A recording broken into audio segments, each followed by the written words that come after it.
we're going to have to look at what our core needs to be and then really evaluate what programs we want to keep. And then also evaluate our teachers and figure out what teachers we need to keep and what services we're going to provide. We had a CCR in the fall of this year, and the topic of teachers came up, and staff reductions was a topic on, at least on our table.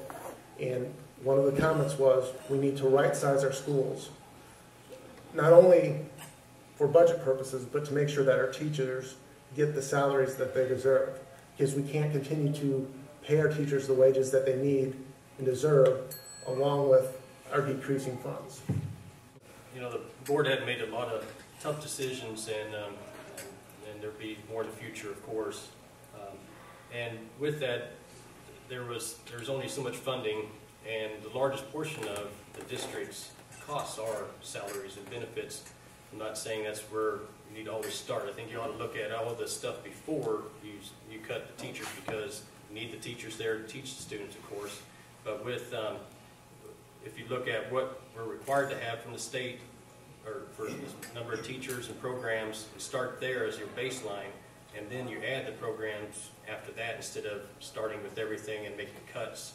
You look at it more of a positive view, where we're adding this to this and adding this to this, and then that way you can go from where you have to have and then go forward from there.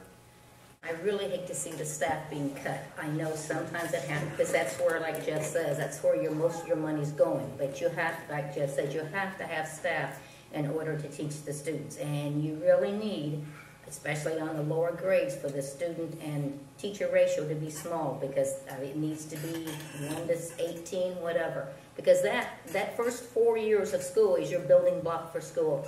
If you want your children to be well educated, they need to have those K through 3 grades with small teacher-pupil ratio.